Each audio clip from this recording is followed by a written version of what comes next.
to our November 22nd, 2016 regular Calaveras County Board of Supervisors meeting. And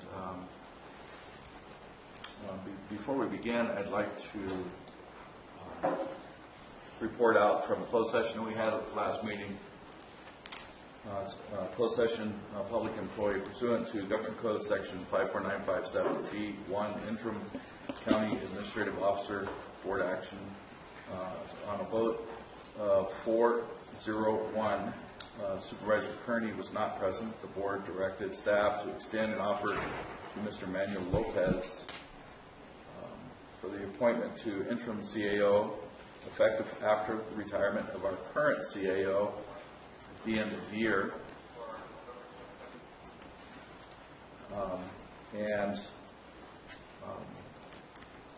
Upon acceptance, staff was directed to bring a resolution forward memorializing the decision. And with that, could you please stand for the pledge of allegiance?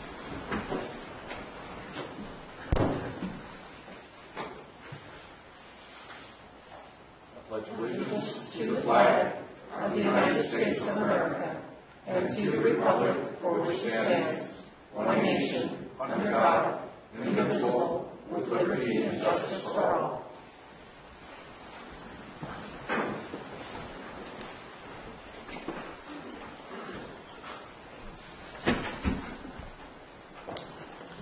So at this time, I'd like to ask the board if they have any announcements. Mr. Chair, I have an announcement.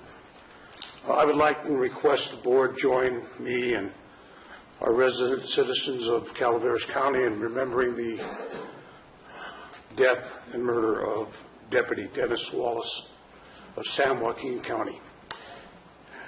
As we speak now, there are hundreds of law enforcement officers en route to Modesto for his funeral. I request a moment of silence, and then we can go about our business.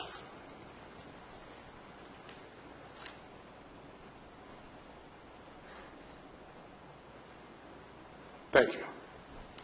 Do we have anything? All right.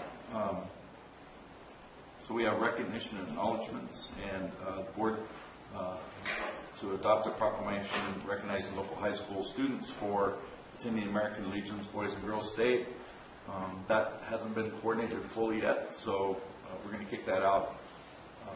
I'd like to ask the board to kick that out until the 13th, our next board meeting, if that's all right, board. I agree. We have a motion. Can I have a motion, please? So moved. Second. We have a motion by Supervisor Ponte, second by Supervisor Olvera. All in favor? Aye. Aye. Good. All right, so now we have our public comment period. Any item of interest to the public that is within the subject matter jurisdiction of the board and is not posted on the consent or regular agendas may be addressed during the public comment period. California law prohibits the board from taking action on any matter which is not posted on the agenda unless it is determined to be an emergency by the Board of Supervisors. If public comment is completed before the 30-minute allotted time period, the board may immediately move to regular agenda. If the public comment is not completed during the allotted time period, it will be continued at the conclusion of the consent agenda in order to provide an opportunity for the remainder of the comments to be heard. Public comments will be 3 minutes this morning. So, step right up. No public comments this morning? Ooh, that's amazing. It's probably the second time all year. Okay, we'll move on to our regular agenda. First item is a little bit early, I believe, for AT&T to show up. So I'd like to kick that down to when they show up, and then we can take it on at that point. Human Services. Item 3 is from Human Resources. Human Resources to approve a resolution appointing Kristen Brinks as Health and Human Services Agency Director pursuant to offer of employment effective November 26, 2016. Judy Hawkins, Human Resources and Risk Director. Good morning, Board. I am here to bring before you a resolution appointing Kristen Brinks as Health and Human Services Agency Director. Kristen comes to us from El Dorado County, and she brings a strong and passionate understanding of the programs and services that the County and Calaveras provides through the Health and Human Services Agency. She's a graduate of the University of California, Santa Barbara. She has a Bachelor's of Arts in Political Science. Ms. Brinks has worked for El Dorado County as the Deputy Director of Community Services, where she was over 13 different programs. Prior to El Dorado County, she was working for the California State Services. Kristen is here with us today for the appointment, and you have a chance to talk with her. Great. Kristen?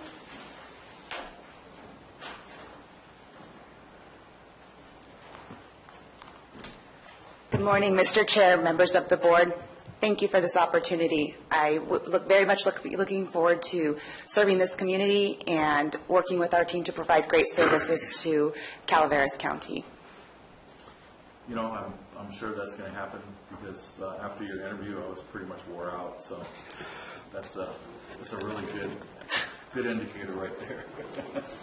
Yeah. So thank you for accepting the position, and we're looking forward to all the great things that you can do for our community. Thank you. Welcome aboard. Thank you very much. I'd like to welcome you. You've heard lots of good things. Looking forward to good things happening. Thank you.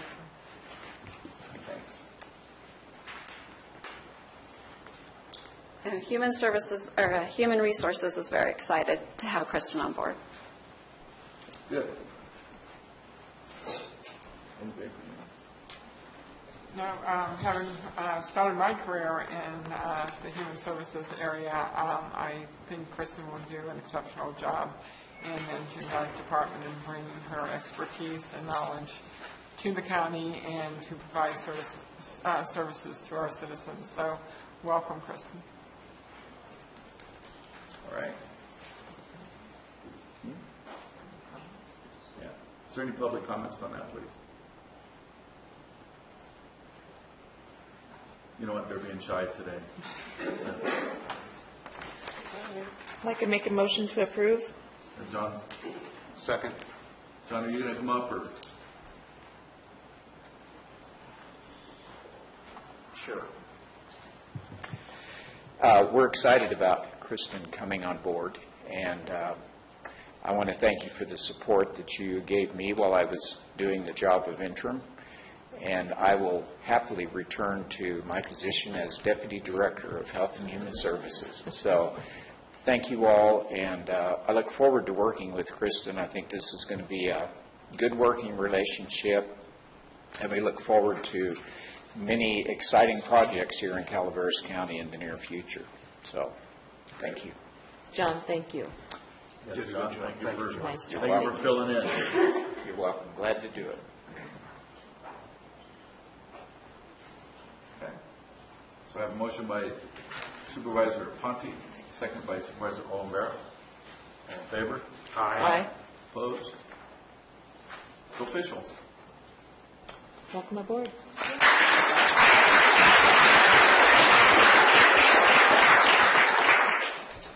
Item 4 is from Human Resources to approve a resolution appointing Manuel Lopez as Interim County Administrative Officer effective January 3rd, 2017, and approve the attached employment agreement. Judy Hawkins, Human Resources and Risk Director. Once again, I am bringing before you a resolution appointing Manuel Lopez as Interim County Administrative Officer effective January 3rd and approve the attached employment agreement. The position of County Administrative Officer will be vacated on December 28th due to the resignation of Shirley Ryan. The board has directed Human Resources to conduct a comprehensive recruitment of the new county administrative officer, and it is anticipated that the recruitment process will take approximately 3 to 6 months. The board, under the board direction, the Human Resources Department has brought the resolution to you appointing Manuel Lopez as the interim CAO. Mr. Lopez comes to us from San Joaquin County, where he served as a CAO for 12 years. Prior to CAO, he worked as the Public Works Director and Deputy Public Works Director. And so, once again, we have Mr. Lopez here. Would you like to come up?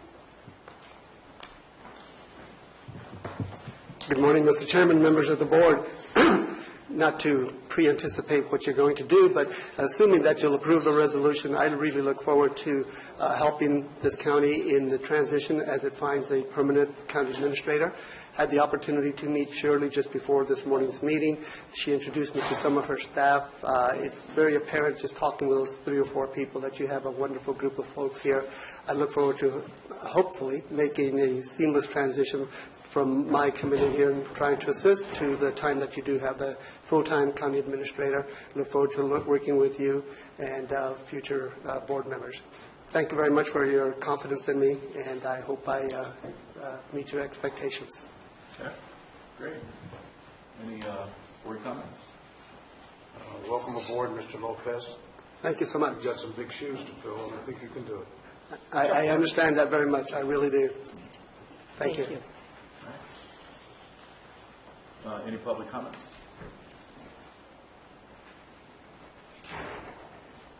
I make a motion to approve. Motion by Supervisor Ponte, Second? second by Supervisor Olivera. All in favor? Aye. Opposed? Welcome aboard. Congratulations. Welcome.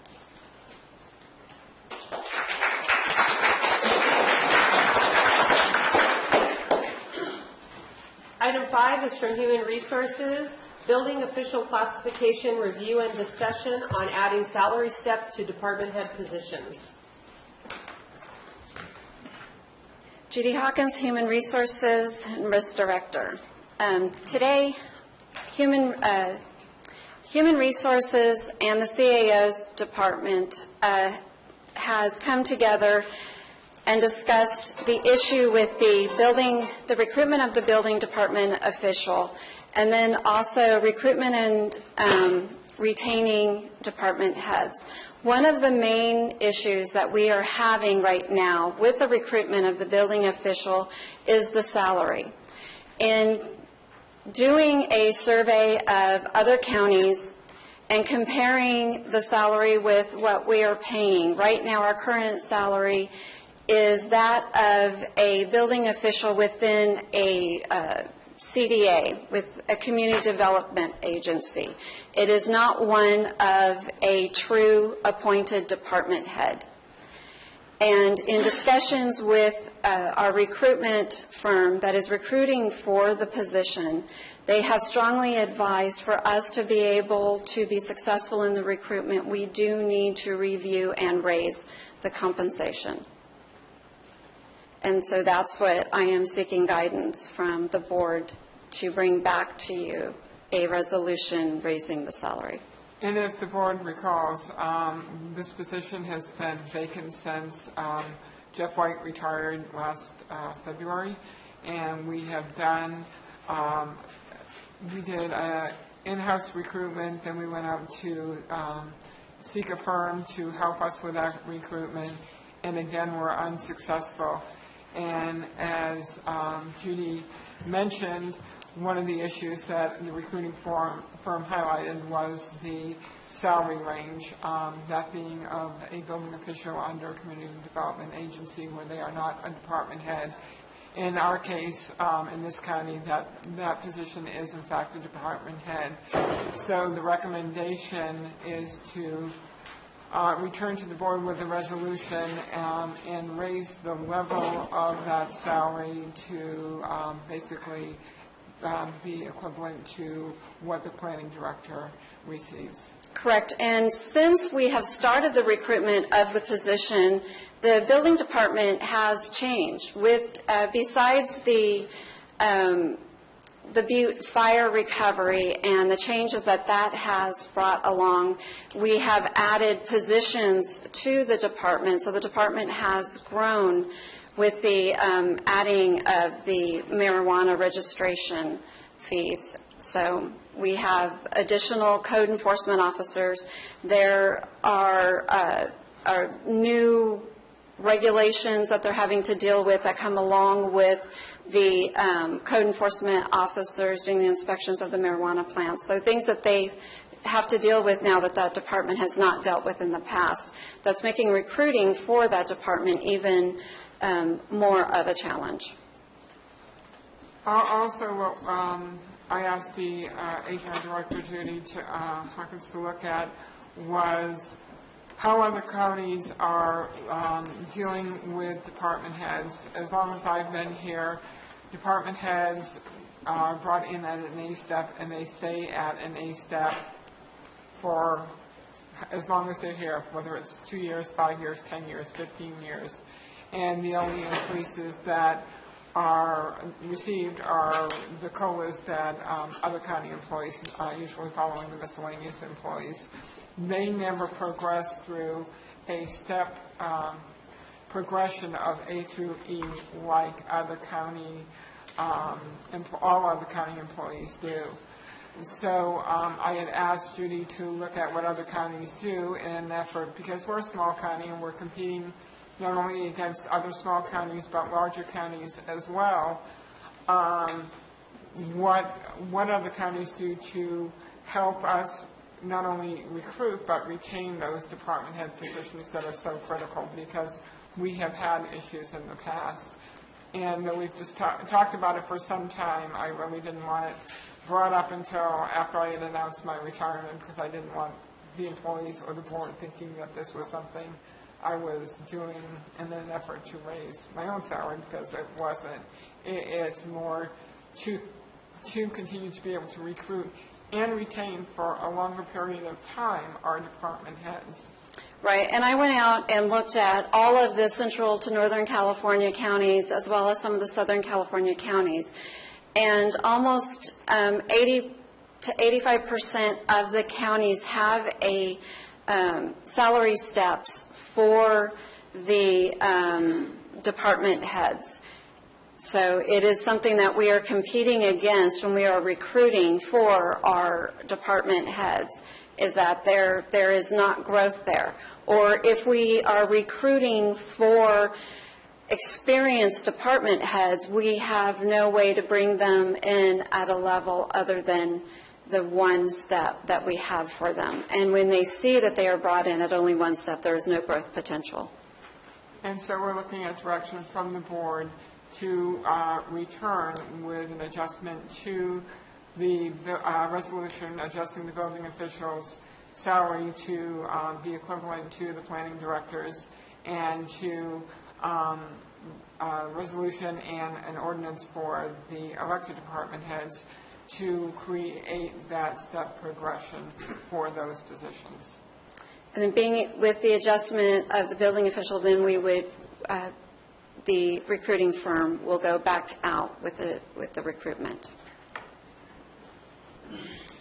Okay. Any board comments?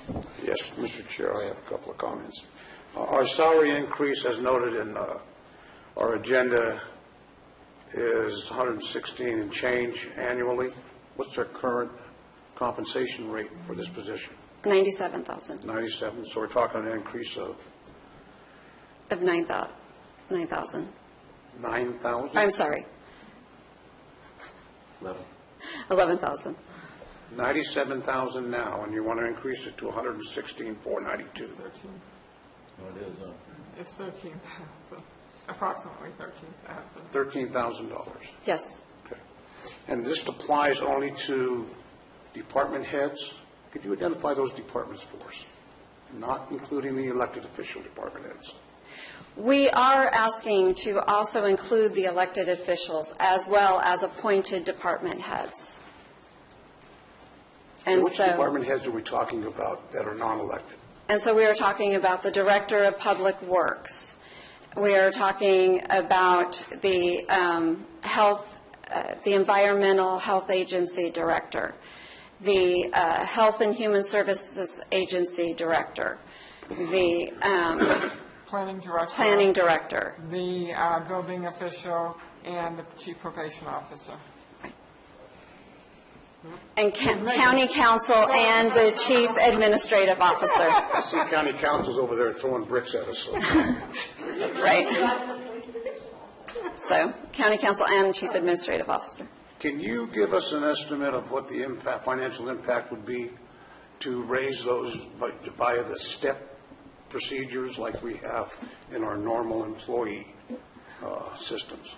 In other words, would it be an increase over a period of time? It would be. In the first year, it wouldn't be impacted because it would then this step occurs each year for the first 5 years. So from when an employee goes from step A to B after they've been here a year and passed probation, it's a 5% increase. B to C is a 5% increase, and so on until you reach E. So for the first year, there wouldn't be, when that year was up, it would be a 5% increase for those officials and department heads. Do we have an estimation of what that's going to do in the first, actually in the next 4 to 5 years of those increases? We can provide that information should the board give us direction to move forward with those resolutions. We would give you that financial information. I have an issue with the elected positions, seeing that they're an elected position by the constituents. And my first concern would be an employee as a department head would see the benefit of that as an employee, but the election of an official as a department head, I think that compensation should be reviewed by the constituency and voted on in some type of input from our folks out in the field. The public doesn't vote on the salary paid to the elected officials. That is set by ordinance. If you do not want to include step increases for your elected department heads, what I would strongly recommend is that those salaries be reviewed because they have really remained unchanged for at least 10 to 15 years. So if you're not going to recommend moving forward with step increases for the elected positions, department heads, then I would suggest that you direct HR to review those salaries and compare them to other counties and to the responsibilities of those positions. I think that would be a good way to look at this, but I'd also have to reserve the right to have our folks chime in on that either by email or something to the board when it pertains to the elected official positions. One of my other concerns are we sending a message to our regular employees? I understand that. Are they on that same type of system? Is that correct? Yes, they are. And that's part of the issue is that when you go and you look at a department head salary and you adjust it, there's that question of, well, how are you adjusting it? Why are they getting, they've been here 10 years, but why are they getting a 17% increase? Well, what employees get over that first 5 years is 5% a year or a 25% increase over 5 years, actually a little bit more because it's off. So it gives the department heads that same level of increase as all the other employees, and it puts them more on a par so that the board doesn't have to go back and look at each position and say, okay, maybe it's time that we increase the planning director's salary to be commensurate with other counties because those salaries have gone up. At least there for recruitment and retention, keeping them over a period of time, they realize they have someplace that they're going to go, just like every other employee in the county. Once again, that's one of my concerns. And part of that concern is also how would this affect our organized labor bargaining units? Do you see a problem with that? They are non-represented. They are, the electeds are here based on their constituents choosing to re-elect them and reaffirm. The appointeds are serve at the pleasure of the board and are at will. That's all the comments I have. Unlike the employees that are representative and are open to collective bargaining. But still, all of those employees have that A through E step progression, so that, at least through the first 5 years or 6 years of their employment, they are moving forward. Something to consider for the elected officials. The County of Madera, for their elected officials, the first 4 years, they come in at a set salary.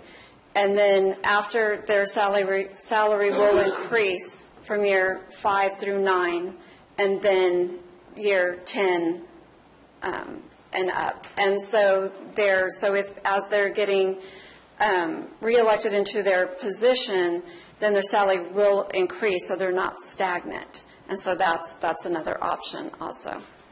So it's not an annual increase, but they do have something, so they're not stagnant. So would you turn that a longevity increase? It in a sense is, but Yeah, I guess it could be considered that, but it is a salary increase for the position. It's the salary of their base rate. Right. Okay, any other comments? Thank you. So today's action is you're looking for the classification, the recommendation to increase the building officials' annual salary. In addition to that, you're looking at doing a study in regards to other department heads and possibly the electeds. Yes. That's the Right, action being. we're asking for Okay. direction from the board to bring back either via resolution or ordinance creating the steps, and with that, we'll bring the financial information. So as I understand it, the way the current department heads are is that basically when they're hired, they're locked into that pay scale and they stay there. Unless they receive a cost of living adjustment or they hit their longevities. And they're basically unrepresented. They don't Yes. have a union. So when they get those kinds of increases, it's through board action to the group. Or Right, and it's by usually individual positions. following whatever COLA has been received by SEIU. Okay. Do you have any idea when the last time a salary survey to this magnitude was done? Like 1990s? Yes. Now, we are currently putting together an RFP that will go out on November 30th for the comprehensive class and comp study. And then once we have that, then we'll be bringing the contract before the board for a full class and comp study. Okay. Well, I'm supportive of the building official. What I hear from folks in the industry, it is on the lower end of the scale. And I think that, in keeping up with times, good times and bad times, I think it's important to look at these different job classifications and the ranges. Because in the 4 years that I've sat in this seat, I think every department head in the county has had a turnover. And I can't say if that's specifically to salary or not, but it has hampered some of our recruitment going forward, and that we have not kept pace with the industry, counties our size, et cetera, et cetera. There's lots of dynamics in there. So, and I think in order to do a real comprehensive survey, I think it's important to include both the appointed and the elected department heads, so that we're not redoing something, or as we're seeking that information, it's easier to gather it all at once than to go back and do something in the future. So I would be supportive of pursuing this, but I would also ask that we include the appointed and the electeds in this process. Yes, they are. Okay. Public comments?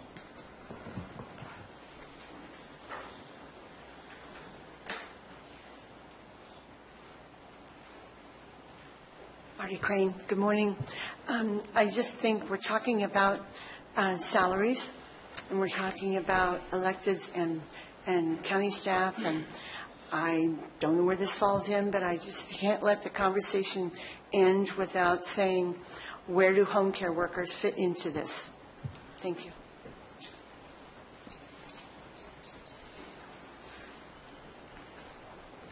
Good morning, Al Segala.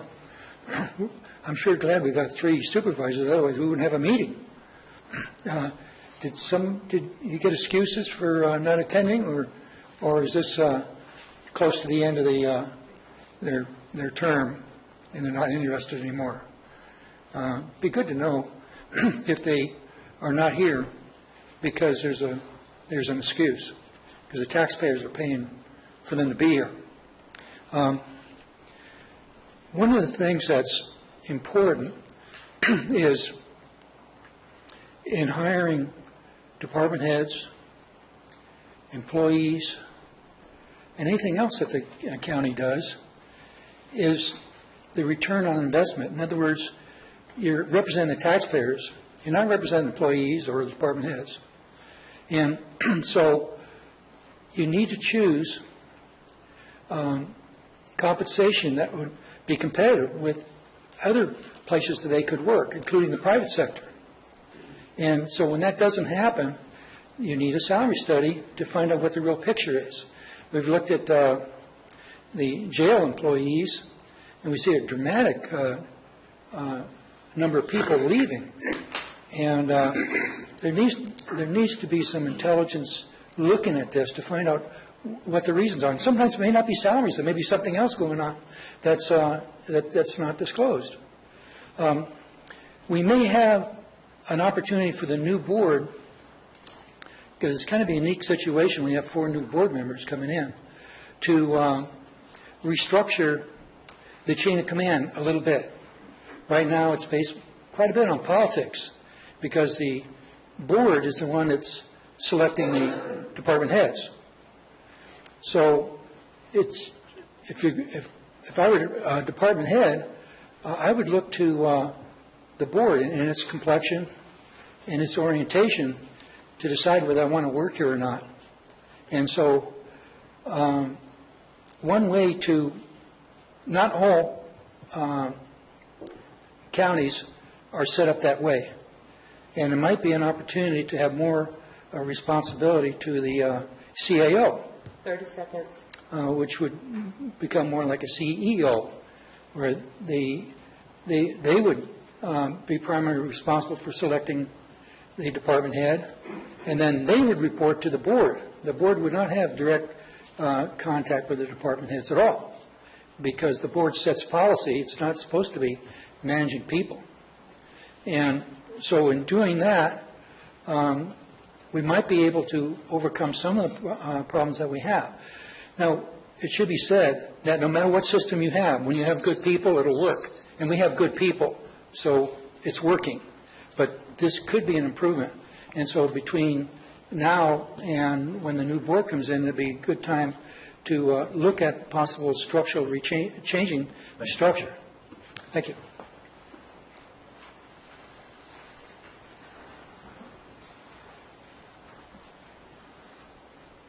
Michael Magana. I'm the president of Calaveras SEIU Local 1021, and I agree with Al. I think, we should table this discussion since it does impact people over the next 4 to 5 years, so that the new board can make those decisions.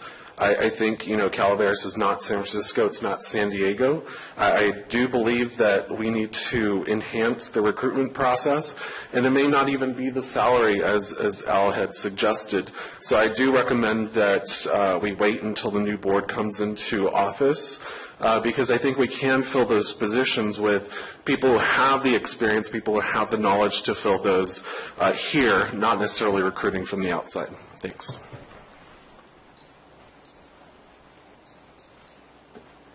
Any other public comments? Okay, I'll bring it back to the board. Yeah, Mr. Chair, I would be in agreement with reviewing and raising the salary for the building official. But once again, I would like to see an in-depth study when it comes to the other positions of elected. Once again, respecting the input of our constituents and taking that information and factoring that into our study. Okay. I can tell you that I'm not in favor of it. I think that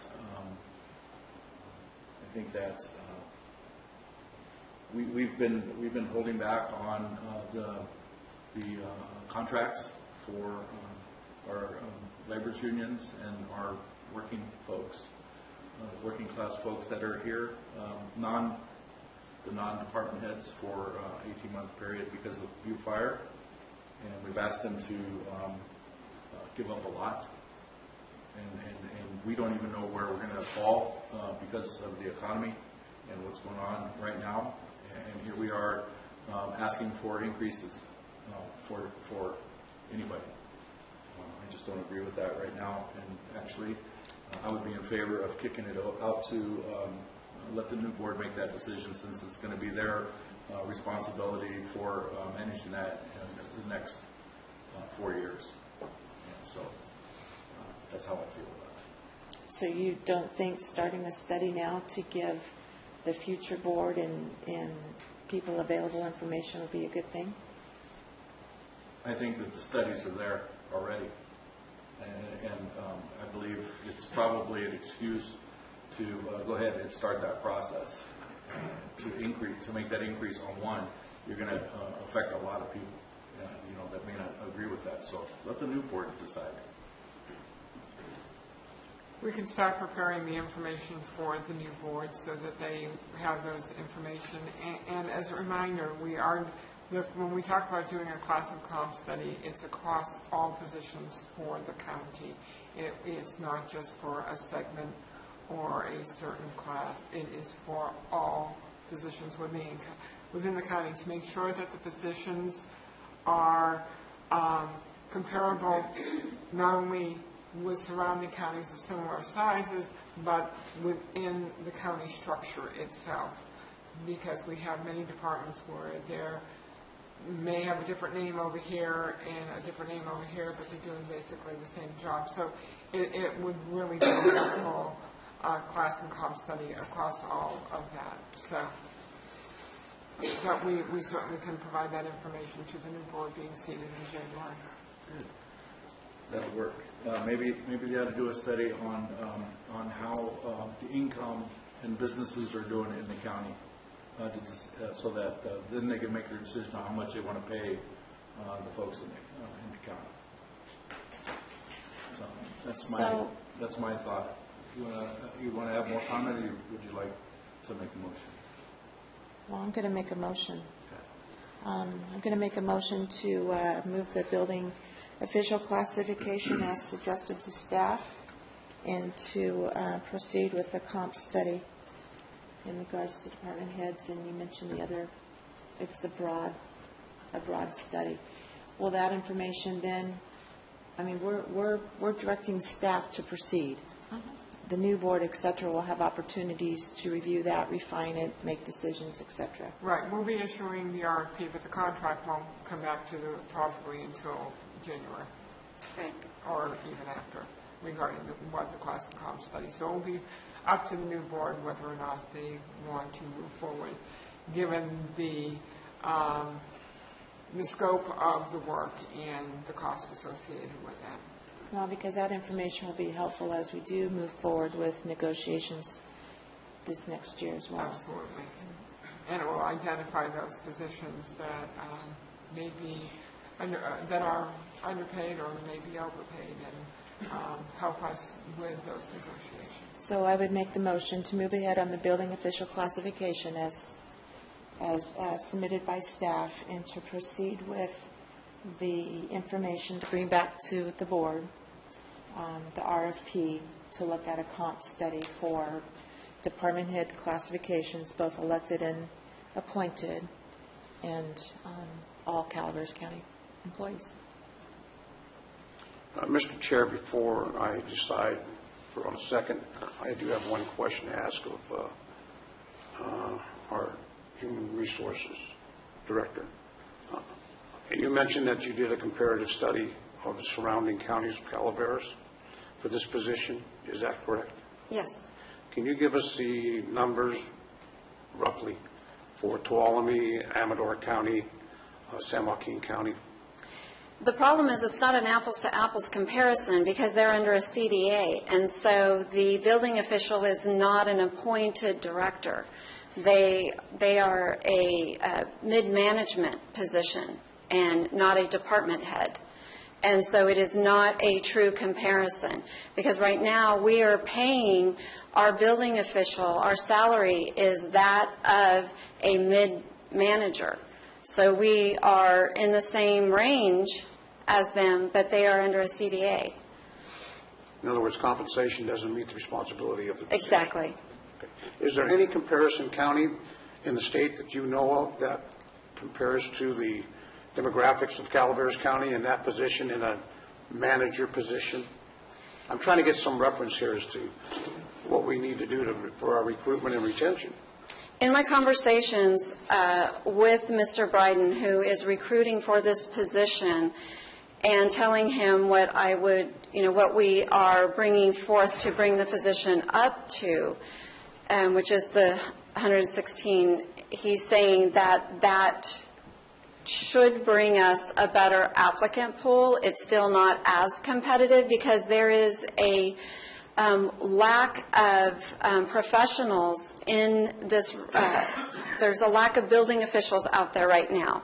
And so it's not that we're having to compete with just our surrounding counties, we're having to compete with the entire state to try and find a good, experienced building official. And so in looking at that, we're talking, they're in 125,000 is the median for that position. That's the number I was looking at. So we're actually below what you would term apples and apples comparison for Right. a county. Okay. All right. I would second the motion made by Supervisor Ponte. All right. We have a motion by Supervisor Ponte and a second by Supervisor Oliver. All in favor? Aye. No? Thank you.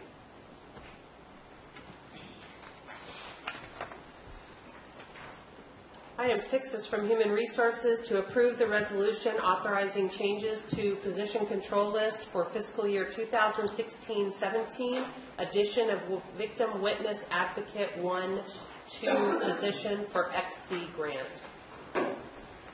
Judy Hawkins, Human Resources and Risk Director.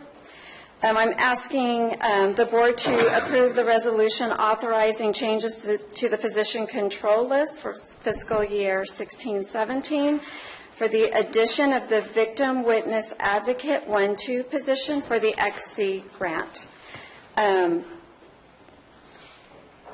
The district attorney's office had the original request for the grant, the Victim Services XC program, which funds a Victim Witness Advocate 2. This is assigned specifically to serve the VNOX and shares from the initial report of the crime and throughout the criminal justice system.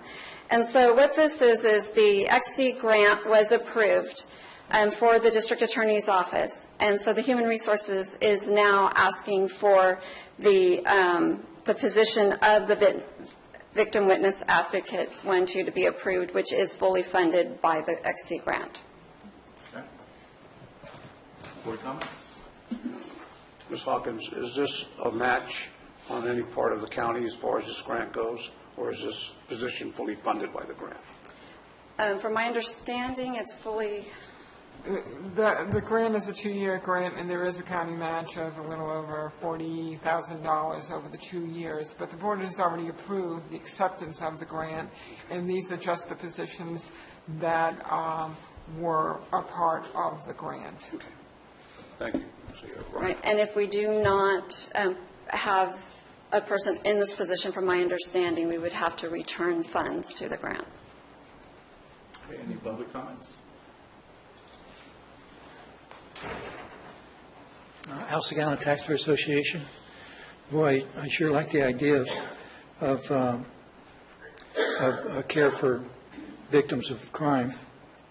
in victim witness. The question I have is this a federal grant? And if it is, are there strings attached to it?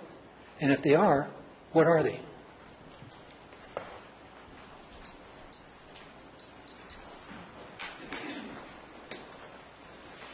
Mary Rose Rutikanga from the Administrative Office on behalf of the District Attorney's Office. This is a Cal OES grant that the county is going to be receiving, and so there are stipulations involved with the grant. However, as was reiterated, the county did approve of the grant application, and the next item is for the actual budget adjustments for the grant and for those costs. But yes, it is a Cal OES state grant. Any other public comments? Board? I'll make a motion to approve. I'll second. Okay, a motion by Supervisor Conti, a second by Supervisor Olivera. All in favor? Aye. Opposed? Okay. On numbers 7, 8, 9, and 11, those items all require a 4/5 vote of the board. Since we only have 3 board members here today, I request that those items be moved to the board meeting of December 13th. Okay. I would agree. Can I have a motion on that? So moved. I'll second. A motion by Supervisor Olivera to move items 7, 8, 9, and 11 Correct. to the 13th board meeting. All in favor? Aye. Opposed? Okay, done.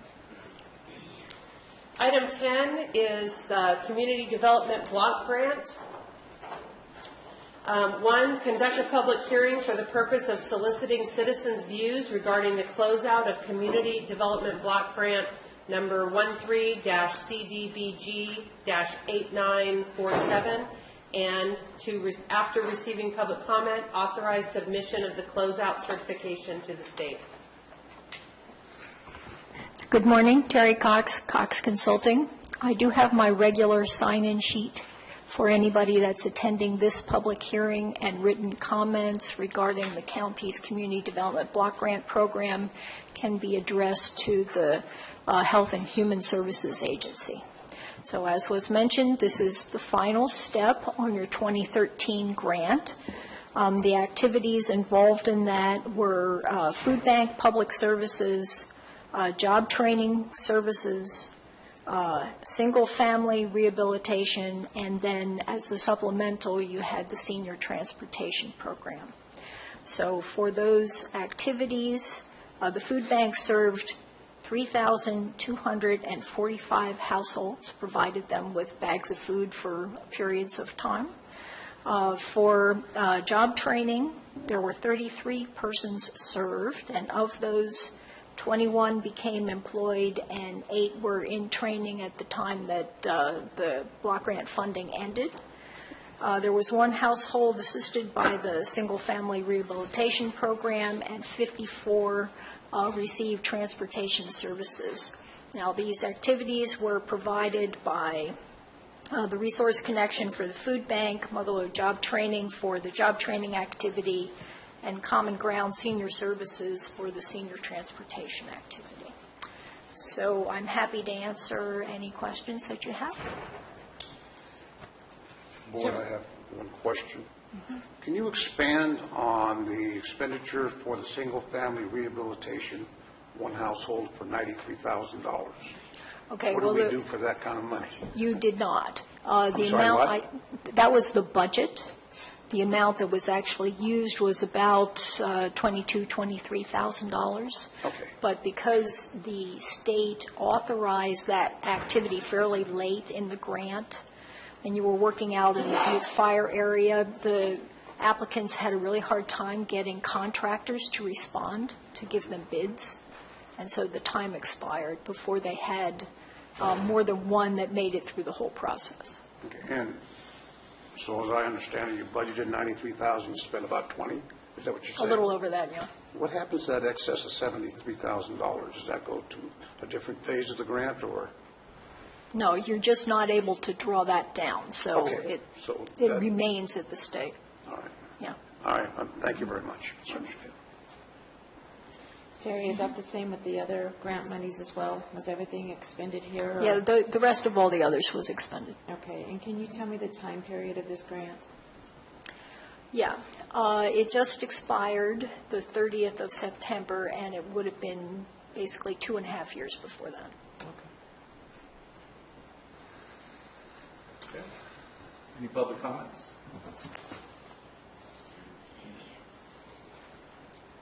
None?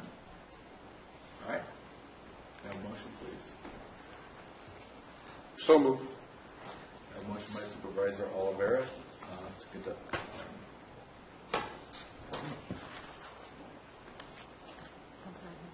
Yeah, I understand how it's just look like that. Authorize the submission of closeout certification to the state. A second. Second by Supervisor Conti. All in favor? Aye. Opposed? 3-0. Thank you. 3-0-0. Chair, Yeah. I see that the presentation is... Okay, so we're going to move back up to something happy and enlightening.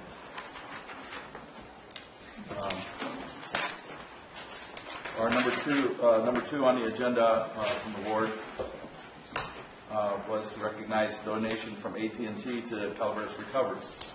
And we have Julie Sloan from AT&T here. Yeah. Welcome. Thank you. Good morning. I'm very happy to be here today, and I appreciate time on the agenda. AT&T is very excited today to provide a $10,000 check to Calaveras Recovers. AT&T will continue to serve the California communities affected by wildfires. The Butte Fire was devastating, and we hope that supporting Calaveras Recovers will help affected families rebuild their homes and their lives. So I wanted to be present today to bring the $10,000 check with me, and I was hopeful that we could all celebrate this contribution in helping your community rebuild their homes and lives by taking a photo op. And again, thank you for your time on the agenda, and AT&T is excited to be a part of this community and providing this contribution. So Great. Thank you. Great. Yes. Yes. Thank you very much. So from Calaveras Recovers, we have Nikki Stevens here. Great. And also, too, I do want to say thank you, Supervisor Edson, for calling out this wonderful program and supporting us in this effort. So thank you. Yes. So before we start this, is there any public comment?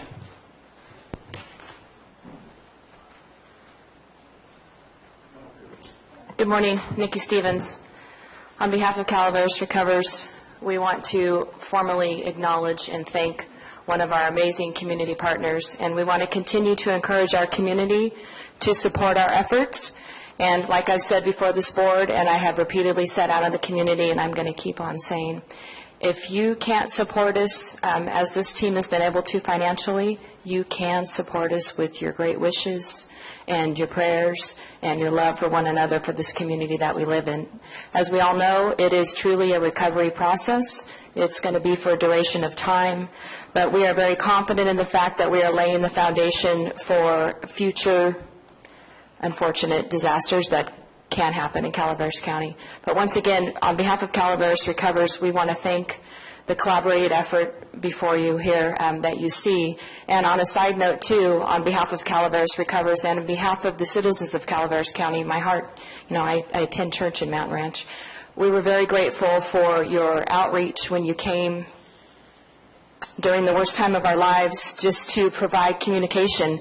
That tower was truly life-saving, and you did not have to do that. And I know, Cliff, that you worked really hard to make that happen, too. But we want to thank you from the bottom of our hearts for being there when we needed just a simple method just to reach out to one another and stay in tune. So thank you, and thank you for coming up here today.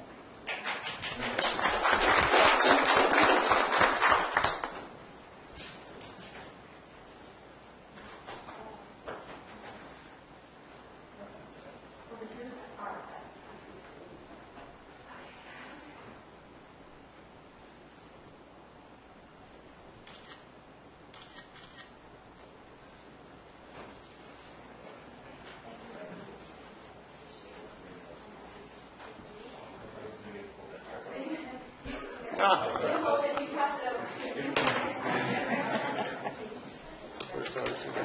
a check. Thank you, Julie. Thank you.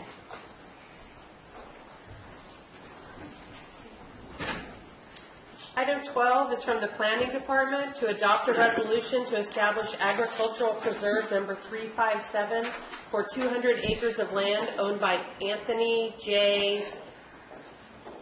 Janishin and Allison R. Charter Smith, and located at 1374 Hubbard Road, Mountain Ranch, file 2016-1070. Good morning. Gina Cathan, County Planning, and we just call him Anthony. It's a lot easier. As Diane just stated, you have before you a new Ag Preserve contract, one of the last two for the year. Ag Preserve number 357 for 200 acres of land up in the Mountain Ranch area. These two property owners have quite a diversified operation going on with plans of future agriculture as well. They're going to add some fruit trees to their whole mix of things they got going on up there. It's really fantastic. I had a really enjoyable conversation with the landowners and exactly what they're doing. And as I said before, it's quite diversified.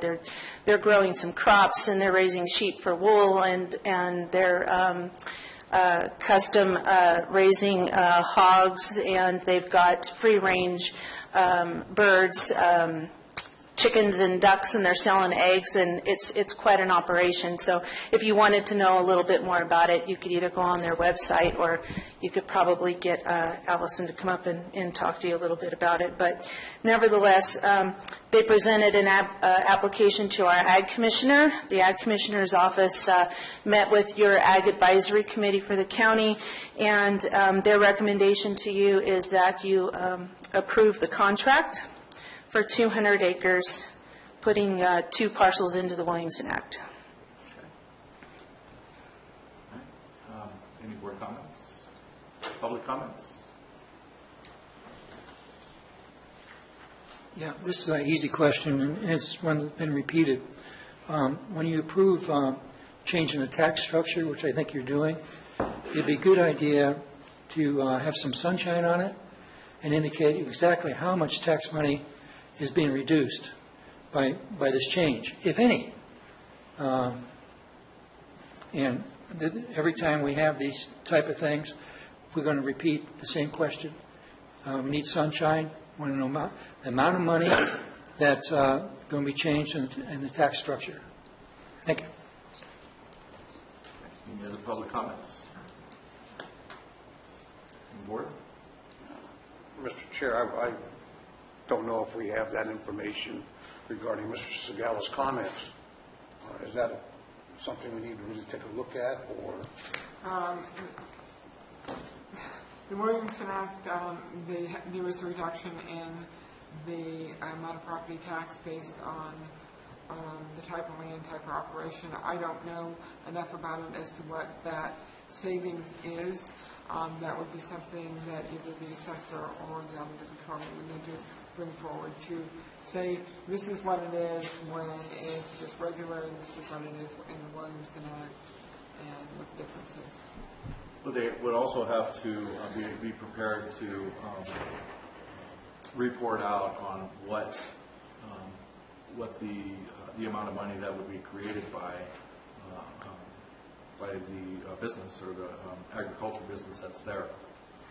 So, in many cases, you might get a reduction in one area, but an increase in another area, and also by putting people to work and giving our county an opportunity for some local fresh produce and animals. So. Right. And in this particular case, they even do some community kind of outreach and education. So they've had seminars at their farm, teaching the public, some valuable agricultural operation, activities, and it's quite interesting. But They are required to submit an annual reporting to the Ag Commissioner of their activity and income associated with that. In addition, there are some restrictions that come along with the Williamson Act, and that they can't develop the property much like other people in the area might be able to do. Subdivisions and that kind of thing just can't happen in the Williamson Act, so you are restricted as an offset for that tax deduction break. And I see where the Ag Advisory Committee is supporting this wholeheartedly. Yes. I would mirror Chairman Edson's comments regarding increased business revenue, and agree also with the fact that we are kind of establishing a very successful operation here. I have personal acquaintances in the farming community. Fruit trees are a big investment. I like to see that. So. Okay, I have a motion. Make a motion to. I'm sorry? Oh. I'll make a motion to approve. I'll second. I have a motion by Supervisor Ponte, second by Supervisor Olvera. All in favor? Aye. Opposed? Okay, great. So item 13 is the second step of this process. It's to adopt an ordinance amending the zoning of APN 020-034-015 from unclassified and APN 020-034-019 from timber preserve to agricultural preserve for the same applicants. All right. So as you're aware, in order to signify the Williamson Act, we amend the zoning of the subject properties to ag preserve. Just a matter of, like I said, further restriction and identification of what that property actually is, that it's actually restricted by the Williamson Act. So two properties, APN 2034-15 is currently zoned unclassified, and parcel APN 2034-19 is currently zoned TP Timber Preserve. Both will need to be amended to the Ag Preserve Zone AP, again signifying the Williamson Act. All right. Comments? Public comments?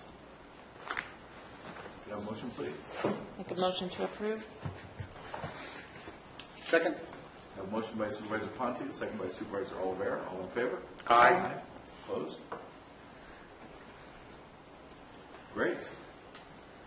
Item 14 is from the Planning Department to adopt a resolution to disestablish Ag Preserve Contracts 293 and 294 for Marvin and Judith Knowles, while establishing Ag Preserve Contract 355 for 222.89 acres of land for Michael Miller.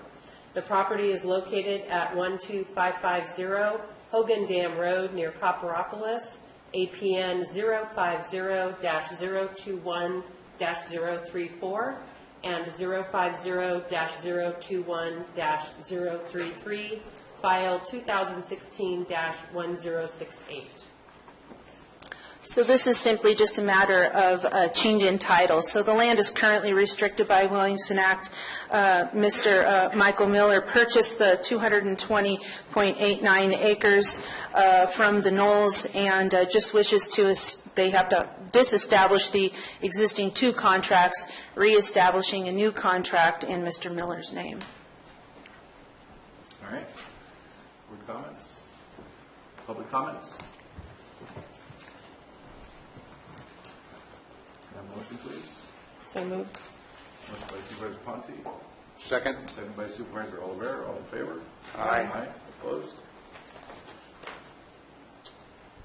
Thank you. Thank you. Thanks.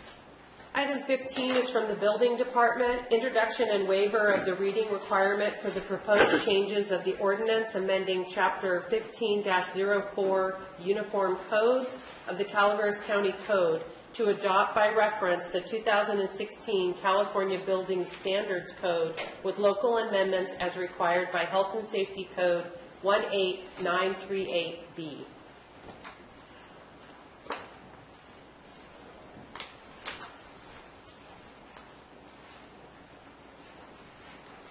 Okay.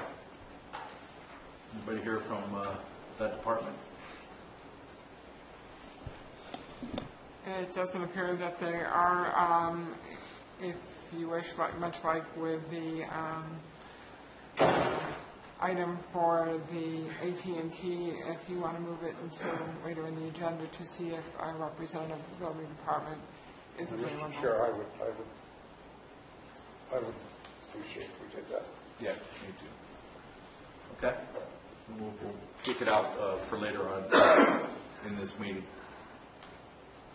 Okay, so moving to item 16 from the Planning Department, adopt a resolution upholding the Planning Commission's denial of the appeal of the Planning Director's denial of commercial cannabis registration 2016-553 for Fan Toyed on West Murray Creek Road, APN 040-024-004, file 2016-1104. All right, and for this, we're going into an appeals hearing. First is staff presentation. Okay. Mr. Chair? Yes. Can I confirm that the participants are represented by legal counsel? Good morning. My name is Herman Frank from Sacramento, California, and I'm an attorney, and I do represent the appellate here. You're attorney of record, sir? Yes. Thank you. And I pointed that out. I filed an appeal with our letterhead on it. Okay. Chair, can we take a 10-minute break? Yeah, let's do that. Give these guys time to set up. We'll be back in 10 minutes.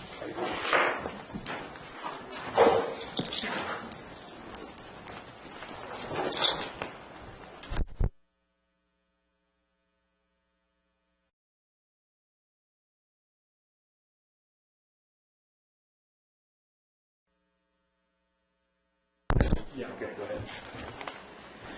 Good morning. This is Miguel Contreras with the Planning Department. I'm here to present Appeal 2016-1104. This is from Fan Toyed, and it's a appeal to the denial by the Planning Commission for a commercial cannabis registration. The subject parcel is located 0.2 miles northeast of 5249 West Murray Creek Road in Mount Ranch. It's a 10-acre parcel.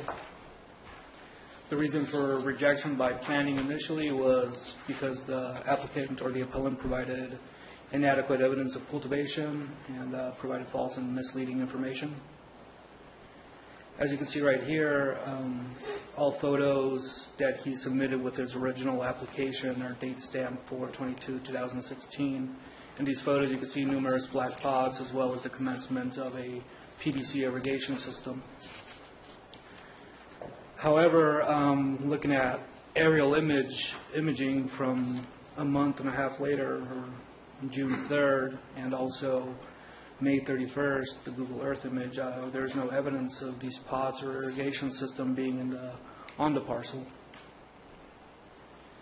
The appellant claims that the photos submitted were taken in April 22nd, 2016 during the Planning Commission hearing. He explained that the pods are not visible in the aerials because he removed them to comply with the urgency ordinance. The reason he did this was he was under the impression that it would be illegal for him to have any sort of cultivation prior to having a registration. The Planning Commission found that the explanation does not make sense to them and did not make sense to why he would take down the infrastructure to his cultivation in order to comply and not find himself doing something that's illegal, especially seeing how pots and irrigation and soil, there's nothing illegal with that as long as there's not plants in there. And the Planning Commission also found that if this in fact was the case, then it's unfortunate because the appellant removed all evidence that he was cultivating prior to May 10th. The Planning Commission findings were also that there was no sufficient evidence of cultivation prior to May 10th, and that the photos submitted are not relative to the May 31st aerial. And that's all for me. Any questions? Okay.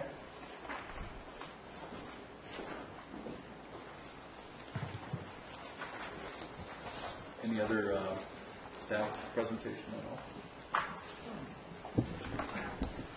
all?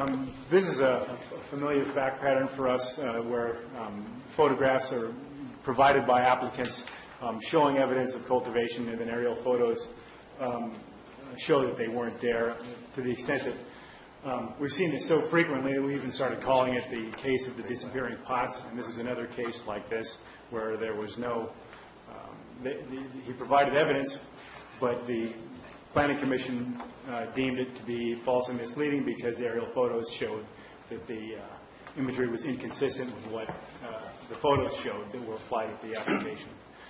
That's all. Okay. So now we have a presentation by the appellant. Thank you, and let me again introduce myself. My name is Herman Frank. I'm an attorney in Sacramento, California. It used to be SF, and I'm here with the actual appellant himself. He's personally present. I've submitted copies, I hope you all have them, of a presentation we want to make to you. The first thing I want to inform you is, and I did show this to the attorney here, that this is all the same stuff we gave the Planning Commission. I will point out, with one exception, the very last item is a news article from the Calaveras Enterprise, which we did not have before the Commission.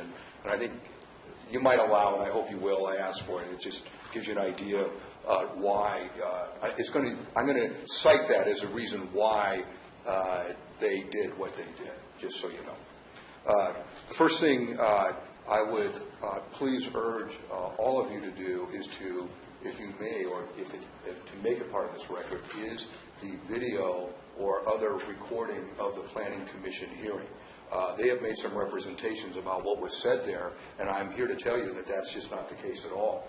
And there's a contradiction between what they think was said and what I think was said, but I think you do have the record of it, so perhaps the best thing would be for you to look at it. But let me please inform you of the following, is that, first of all, during the first level appeal, the planning director is present.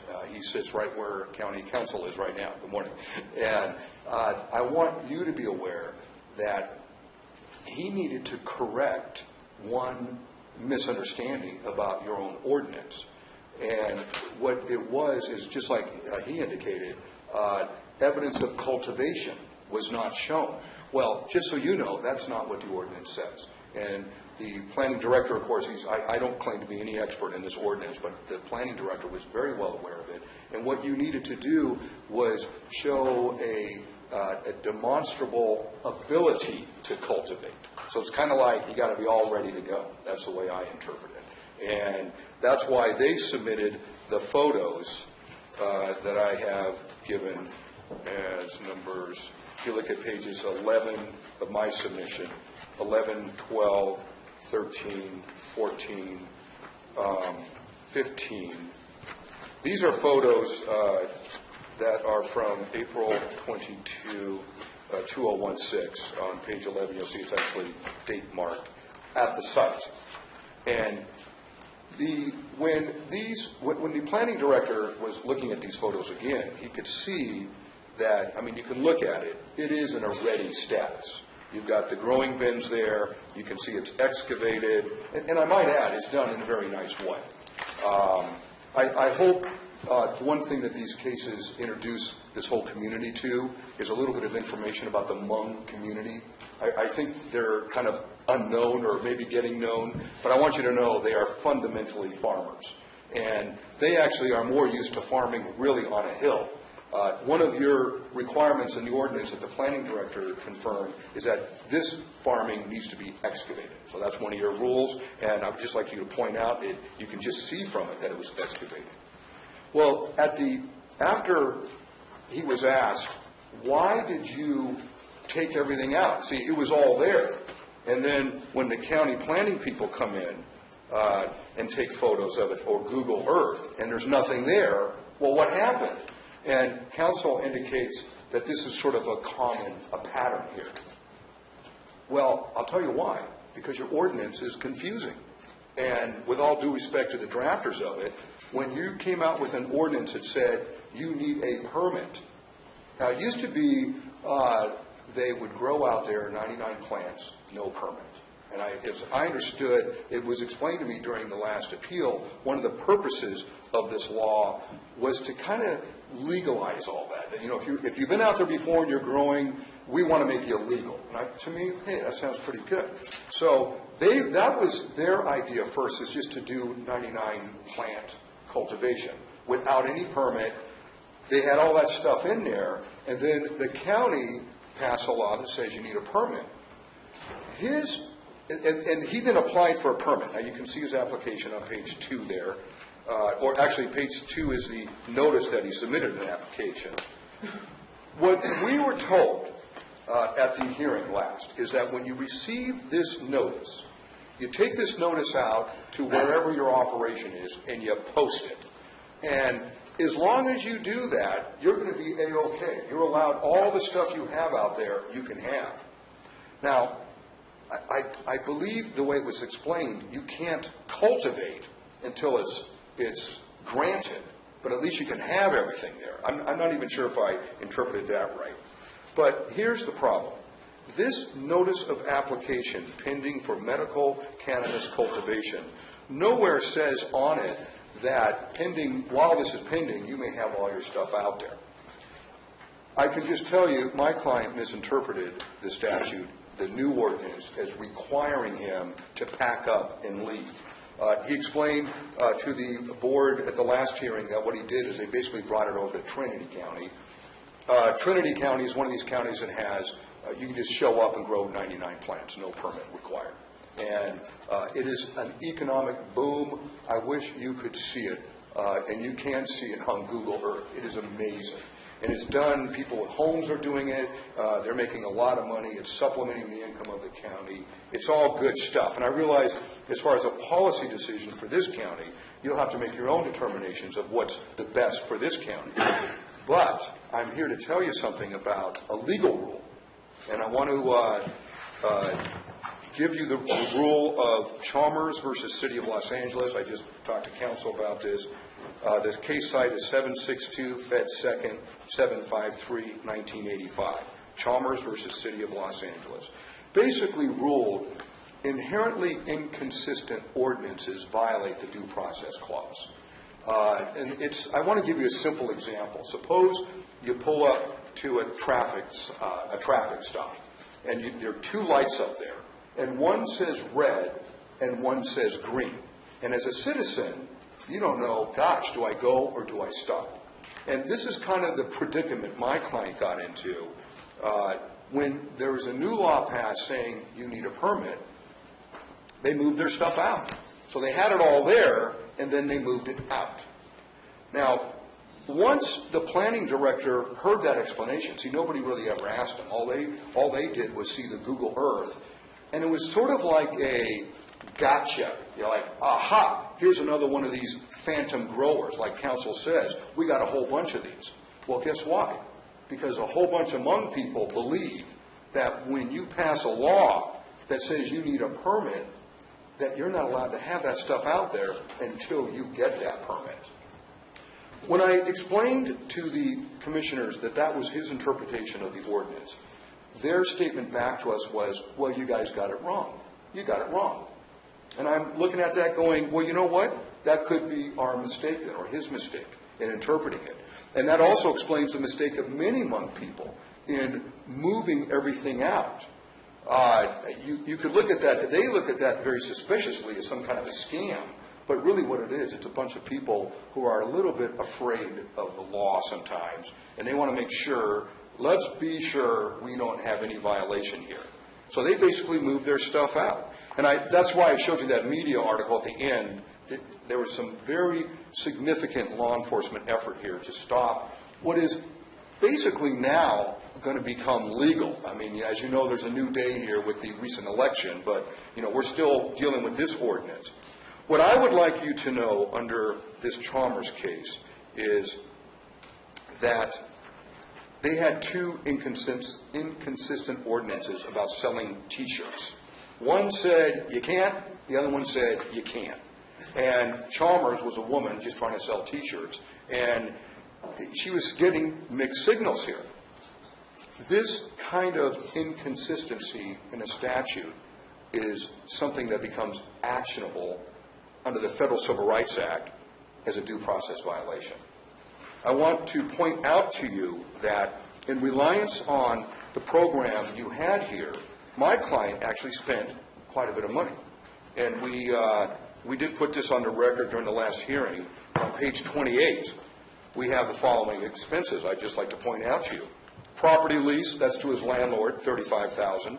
The county charges an application fee, $5,000. And we don't claim that's some high fee or improperly high fee. I'm sure you guys have to do a lot of work to look at all this. Water board expenses, $18,990. They are bringing in their own water, but they have to expend that money. Other business expenses for water, tanks, fences, gravel, and supplies add up to $61,000. The total is $121,990. Well, those are expenditures he made, and unfortunately, because of an ordinance that is at best unclear, and what I would describe as internally inconsistent, violating the due process clause, I want you to know that those items are damage items. Those become damage items. You know, that's $121,000 that would be claimed against the county for violating his constitutional rights. I remember I was also told, we don't have to allow this at all here. We could just make a law that says you're not allowed to do this at all. And in Chalmers, they acknowledge the same thing. They could just have a flat law that says you're not allowed to sell T-shirts, no problem. The problem is when you give a process and a permit and then you have inconsistent other rules. And here, the inconsistency we're talking about is having a requirement of showing basically ready-to-grow status, a demonstrable ability to grow as of the magic date of May 14. Then, if you can show that, you qualify. Well, this is the part, the planning director, after he heard his explanation of why he took it out, he actually said verbally on the record that as planning director, he found that my client did comply and that his application should be granted and the appeal should be granted. Interestingly, the commissioners didn't want to do it, and they went ahead and affirmed it. And that's why I do urge you to please look at the tape yourself. It was kind of an interesting moment there. And part of it was that I don't think anyone ever just sat down and asked these Hmong people, why are you, I mean, think about it. What's the motivation? Move a bunch of stuff up here, do the excavation, spend all this money, put all the barrels out there, get your water source out there, do all this big job. What's the scam? Get it all out there and then move it? Why do you think they moved it? Well, here's the other answer. Because you passed a law saying you can't do that without a permit. That's why. And if you need a permit, that means you can't do it until you get that permit.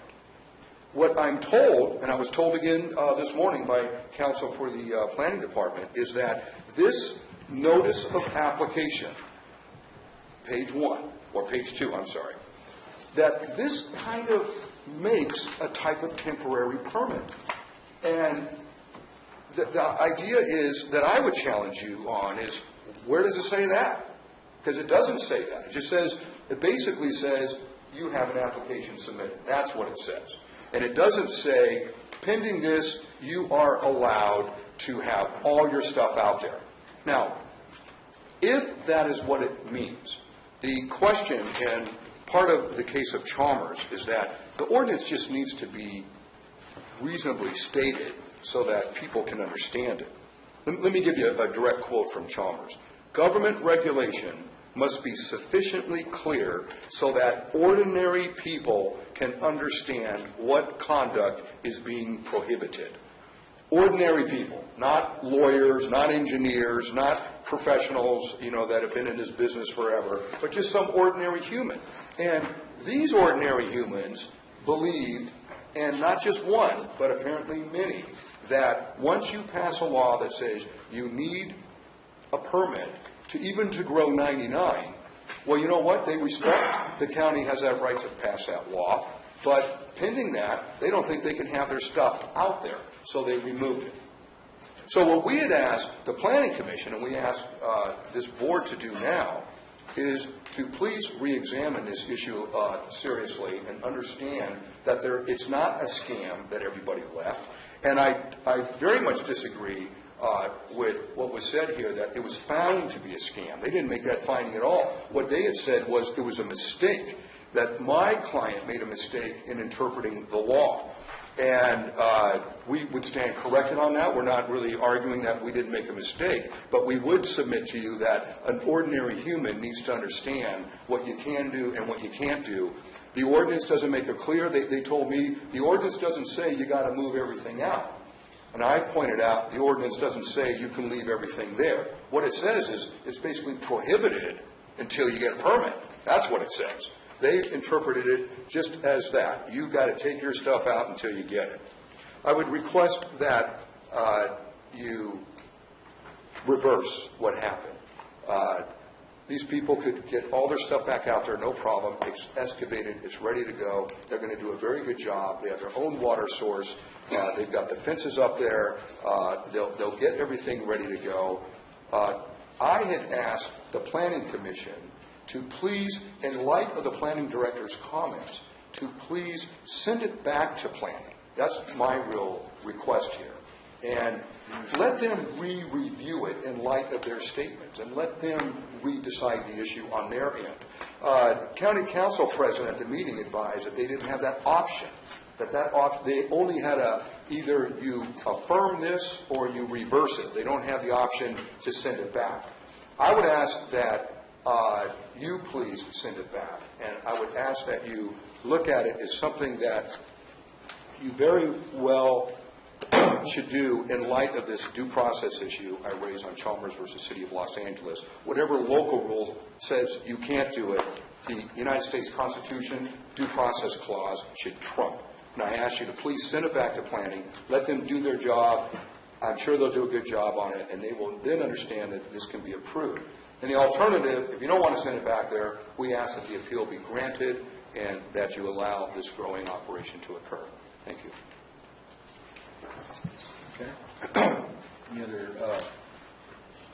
Any other comments on your presentation? Any questions? Be happy to ask for them. Questions from the board? No? I would just ask that I be able to submit a copy of Chalmers versus City of Los Angeles into this record as well. I have the case right here. Just a printed copy of it. You can submit whatever you like, but we don't have to accept it as any evidence. Okay? I understand. It's a case. Just case law.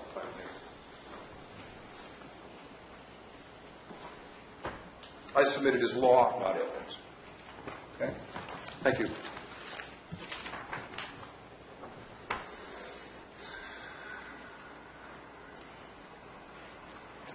All right, so now we have a presentation by a member of the public. Anybody in the public would like to present anything?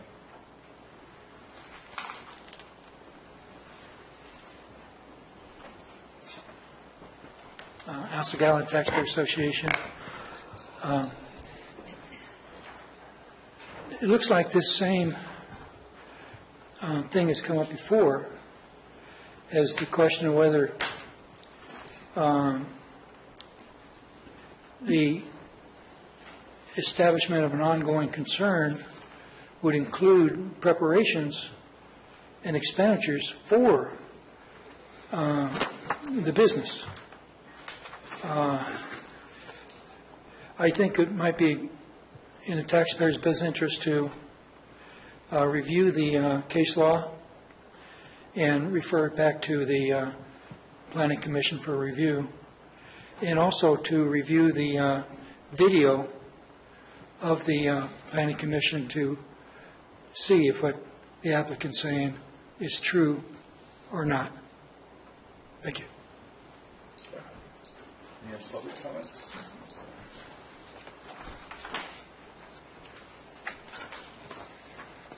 Bill McManus, excuse me, Hanford Hill. In looking at the list of grows that was released by the Planning Department, I'm not familiar with the naming convention for all cultures, so I don't know if the first name is the last name or vice versa. But this name appears in many grows that were released from the planning department, and I'm wondering if these same circumstances occurred on all of the grows or if it was just this one. So if there was confusion, was it consistent confusion or was it just confusion on this particular application? And also, I don't know if anything was said about grading permits for the excavation,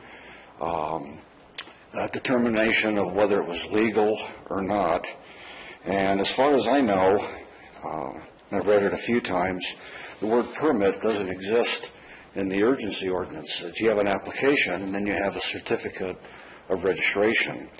So I don't know if the word permit was getting in the way or causing confusion, but this seems to be a little difficult to understand how this could unfold this way, given the clear instructions or the restrictions or requirements in the urgency ordinance. I'm not saying that the urgency ordinance is the greatest thing in the world, but I was just wondering if this is consistent behavior with other grows that they might have.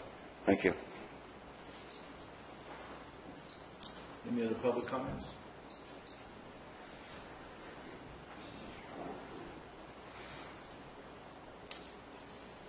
Okay, so you have an opportunity to have a rebuttal to what was said, right? Thank you. No rebuttal. We'll just submit it to you. Thank you. Okay. Staff rebuttal? I just wanted to clarify that Peter Maurer, not once did he say that he believed that the Planning Commission should uphold the appeal by Mr. Toyad. The most he said, I believe, was that he was uncertain and he left it on the table for the Planning Commission to make a decision on. And would it be all right if I answered a question for public comment for Mr. Bill? So basically, there are a number of people with uncommon names. You get a mixed bag of them, just like everybody else. There's a lot of them that were able to navigate the urgency ordinance, no problem. Their applications are still being reviewed, and they're on their way to getting their registration certificate. And then there's also some that we did have this disappearing of the pots problem, most notably in the section around where Mr. Toyad's grow is at. All these smaller parcels, if you look at the map, all these smaller parcels had medical or commercial cannabis cultivation on them. All of them were leased by Michael Fouch, and all of them had the same problem, that they had the disappearing pots. They've all since been denied. They've all taken it to the Planning Commission, and all of these ones, the Planning Commission found that their evidence is inadequate. And Mr. Toyad is the only one that has appealed to the Board of Supervisors. That's it for me. I'd also like to point out that I was present at the Planning Commission hearing, and I watched the video yesterday, and I'm not aware that Peter, nor do I recall Peter saying that he thought that the appeal should be granted. The question is not that the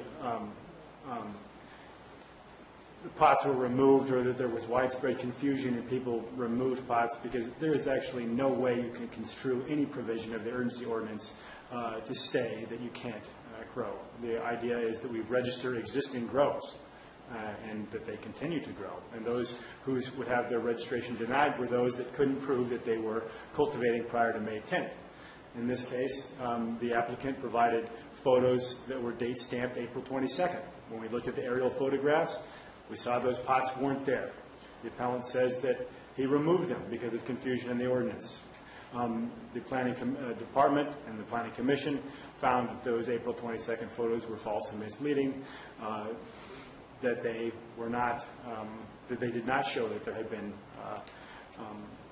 cultivation prior to May 10th because there were no pots there on May 31st or June 3rd. So unless you guys have any other questions for staff, I think we're through. Miguel, you got anything else? I just wanted to point out once more that Mr. Toyette is the first person that I've come across in reviewing the majority of all these commercial cannabis cultivation registrations. Mr. Toyette is the only person that felt that he had to remove the infrastructure even before he had plants. And nobody else has made that claim. Nobody else has said that they removed or they were under the impression that they couldn't cultivate. You know, like I said, Hmong people as well as Hispanic people as well as Anglo people, they all were able to navigate the ordinance pretty well and pretty consistent. And that's it for me. Any other comments from you guys? That's it. That's it. Any public comments on the staff's rebuttal? None? Chair, I do have a question. Okay. In the applicant's packet here, and some of it's with our packet, but can you clarify on pages 26 and 27 what the dates are of these photos? Those photos were submitted by the applicant. I want to know what date they were taken. They were submitted during the appeal process? Yeah, they were submitted to the Planning Commission. Oh, they were submitted to code enforcement to show proof of abatement. You can see in the picture that there's stalks that have been cut down. Right. And then if you turn to 27, you can see the stalks. To the applicant's credit, he immediately complied with the order to abate, and he's not going to be fined at all because he immediately complied. So these were following the abatement?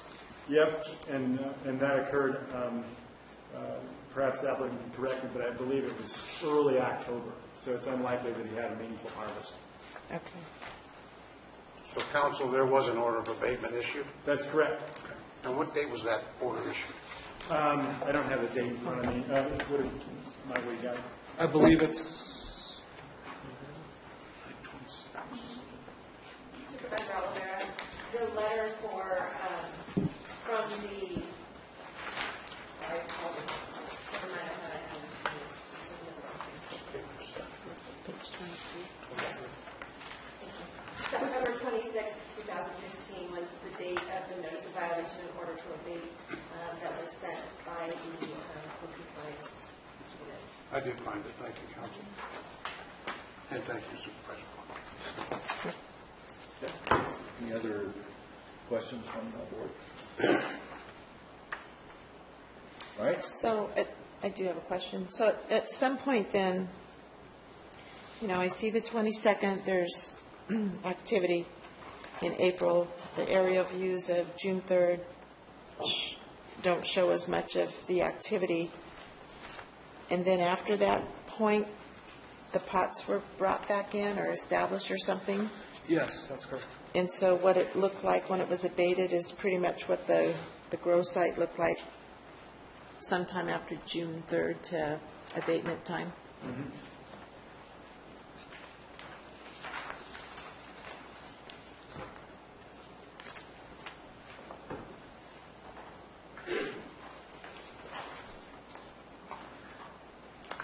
Do we have a time as to when the pots were supposedly brought back in?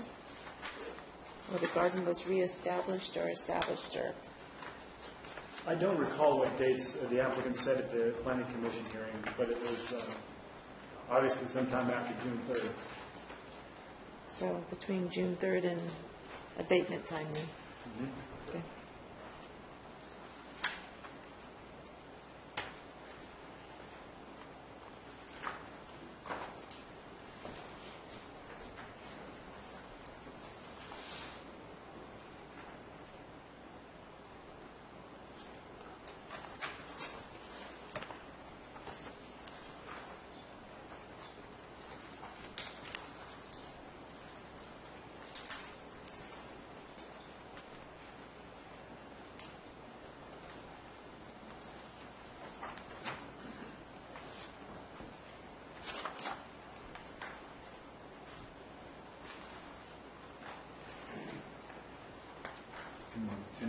questions there, Supervisor Ponte? No. Okay. I'll bring it back to the board. And close the public hearing. And the board will make a decision.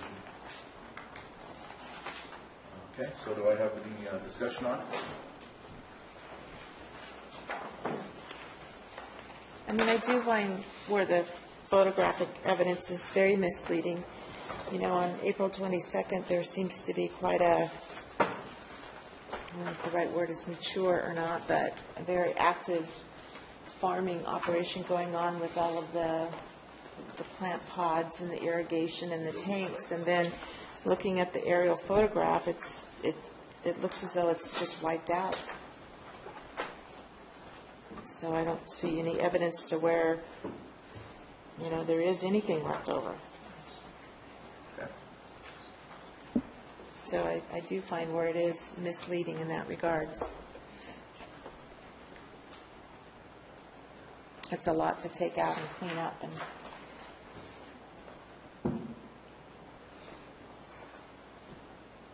Okay. Supervisor Oliver? I would concur with Supervisor Ponte. I do believe that the photographic evidence is misleading. Okay. And I'd also have to agree. One of the pictures, that even one of the tanks was missing. There's one tank right there. The other pictures, there's two. So,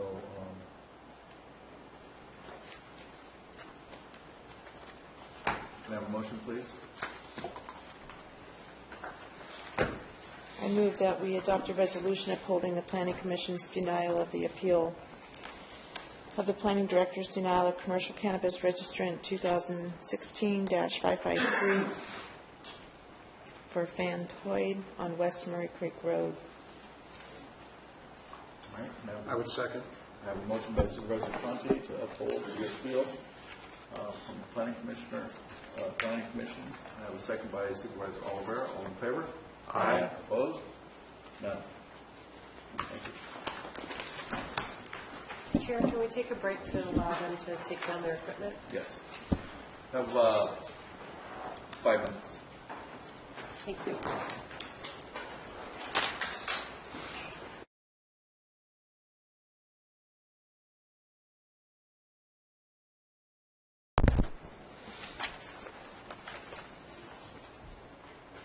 So going back to item 15 from the Building Department, introduction and waiver of the reading requirement for the proposed changes of the ordinance amending Chapter 15.04, Uniform Codes of the Calaveras County Code to adopt by reference the 2016 California Building Standards Code with local amendments as required by Health and Safety Code 18938B.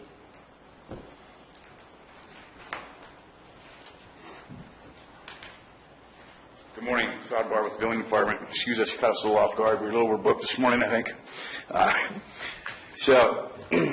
Anyway, what this is bringing the most recent building code that has been modified by the Building Standards Commission in the state, and it's bringing forward to you to adopt for the next code cycle.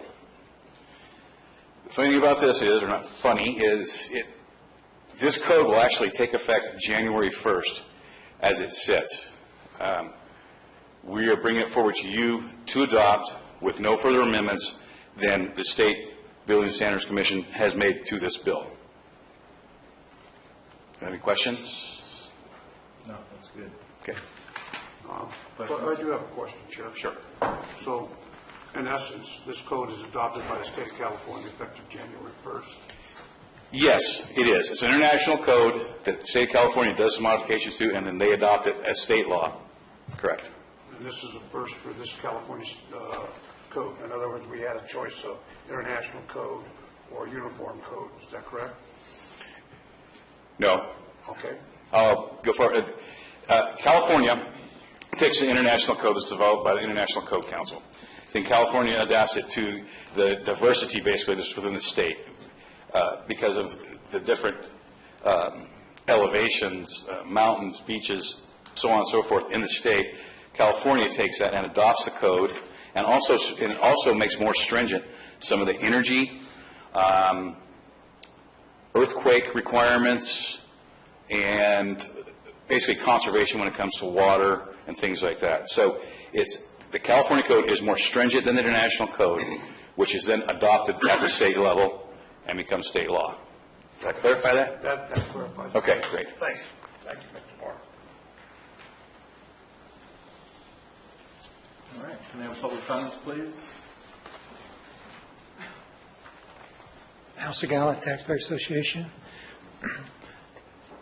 Probably the most important thing about the code, the building code, as perhaps any regulation, is its effect on our economy. The state doesn't always make wise decisions.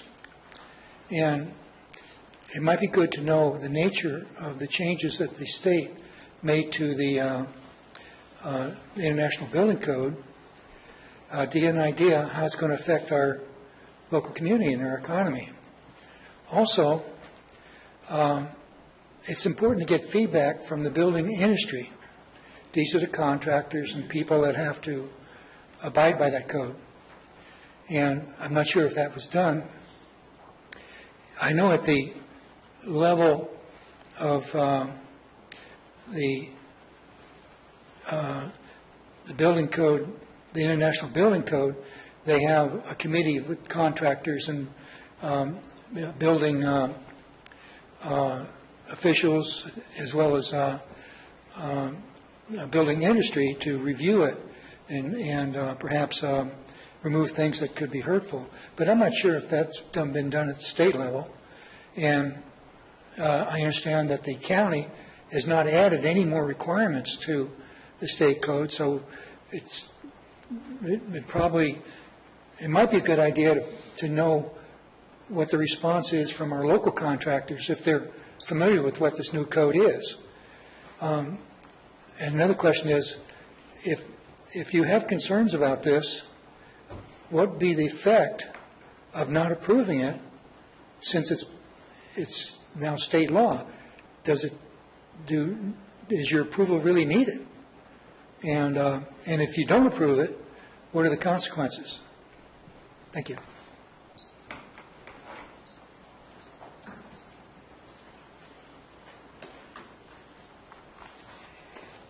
If the code is not approved as it has been developed, like you said, it becomes state law, and we are obligated to actually abide by that building code come January 1.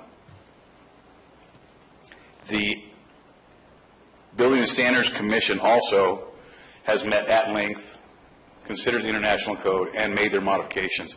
So there has been contractors, engineers, several people within the industry that have worked on this code and made the modifications to the code. And yes, they are more stringent than the international code, and no, we do not in Calaveras County add any more to this code. But except for a couple of things that will be coming forward, which are not this specific code, has to do with fire safety and has to do with installation of solar. And that will come to you at a later date.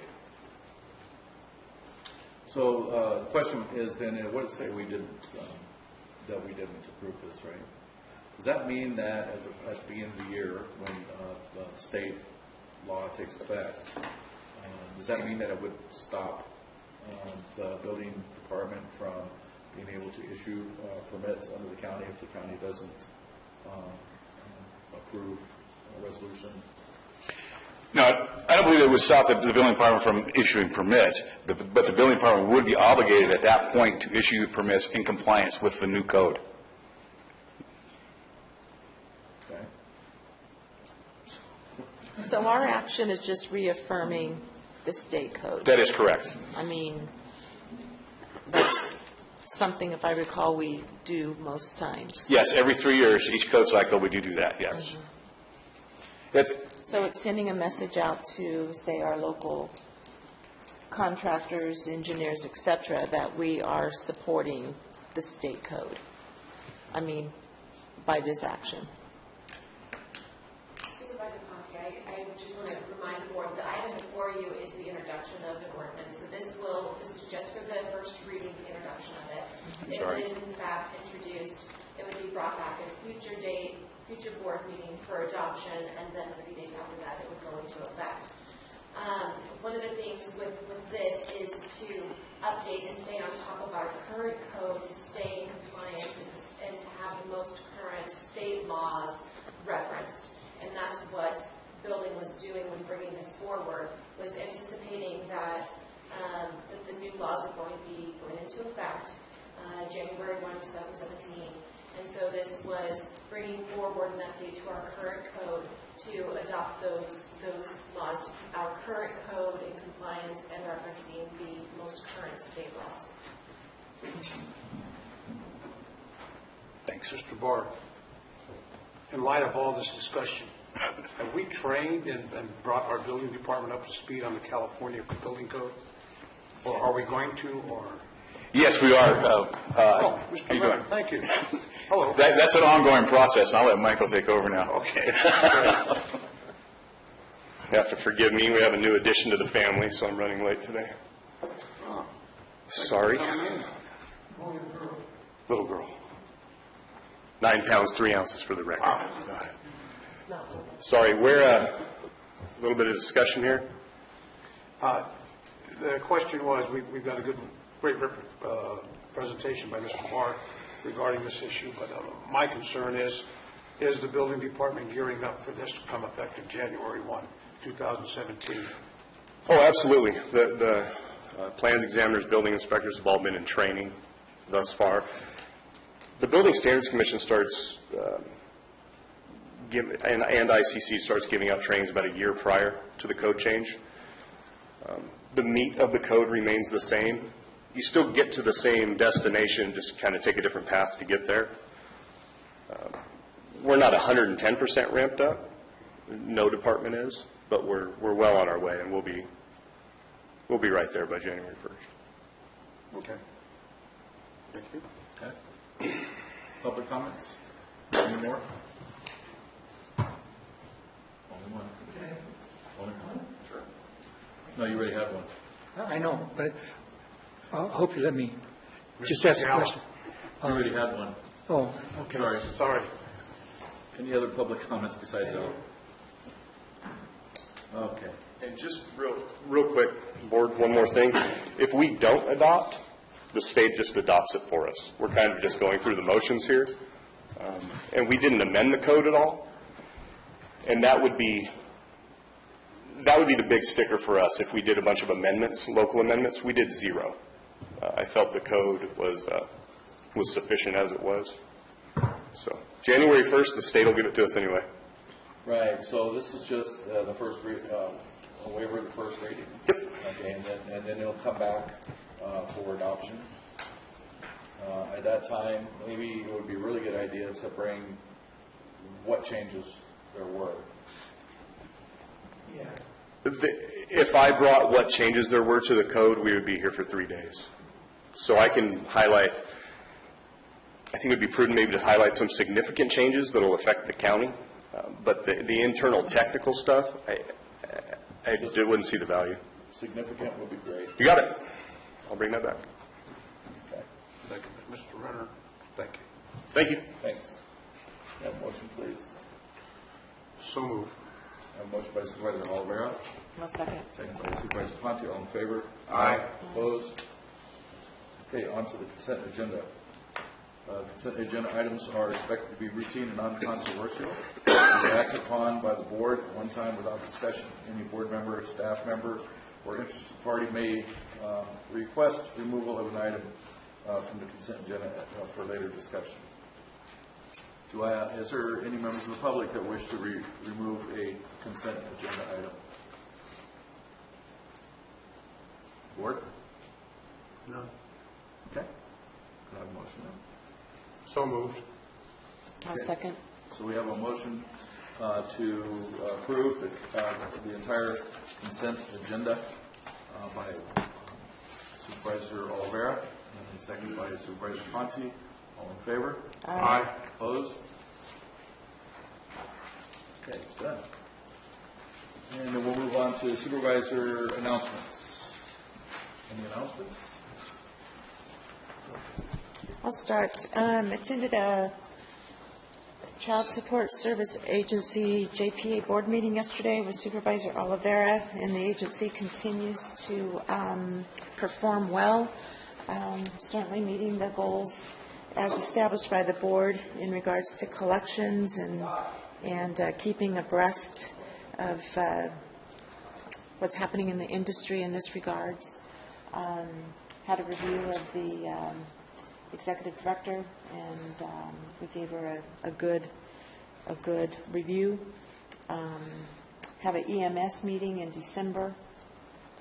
Did not have one in November. And I think that's it for me. Okay. Mr. Chair, I attended the California Realtors Association installation of officers here in Calaveras County, which I made a short presentation. Also attended, as Supervisor Ponte said, the Child Support, Central Sierra Child Support Committee meeting on yesterday, and also attended the LAPCO meeting last night here in the chambers. Looking forward to Thanksgiving, wishing everybody a very happy Thanksgiving with family, friends. I will be down in CSAC convention leaving on the 28th, and we'll return to the county about the 5th of December. Okay. And my only report is that I hope that everybody has a really great Thanksgiving with their families, and I would say spend some time with your families. Thanks to staff and everybody that's here for a quick meeting here today. All right, meeting adjourned. Mr. Chair, one quick thing, just to remind the public that our November scheduled night meeting has been rescheduled. Okay. It's been canceled. It's been canceled? November 29th meeting has been canceled. Okay, do we have a meeting in December to make up for that one? We have a special meeting scheduled for December 27th, but it is not to make up for that one. It is to specifically address the emergency resolutions that we need to bring forward to the board every 14 to 21 days. And that will be a day meeting or night? It will be a day meeting, 9 a.m. To keep them alive. And then our next board meeting is regularly scheduled on the 13th. Right? Yes, and there will be a coffee and donut reception in the morning beginning at 8 a.m. for the outgoing supervisors. Okay, thank you. And I do a couple things. Okay. Just a question. It wasn't a really report, but would it be possible for our December 13th meeting to hear a review of where we stand with our urgency ordinance? We did this back in September, and I didn't know if we wanted to kind of close out the year as to where we stand with our permitting process, et cetera. And is there any information out there from CSAC or RCRC in regards to the recent passage of the recreational marijuana, Prop 64, and kind of some general information? And I'm not certain that it has to be on December 13th, but in preparation. I know that, a year and a half ago when RCRC made a presentation about the new laws and the changes, et cetera, that was a very well-rounded presentation, and I didn't know if RCRC or CSAC has anything similar that they're presenting to different counties, et cetera, on the passage of 64 and what it means to counties. Supervisor Ponte, we have received some correspondence from CSAC regarding that and other issues, but I will make it a priority to get that information at the convention, and hopefully we'll have that information for the December 13th meeting. Okay. And I'll report out on that. Okay. And going along with what Supervisor Ponce said, I would like to see a progress report as well. Okay. Thank you. Meeting adjourned.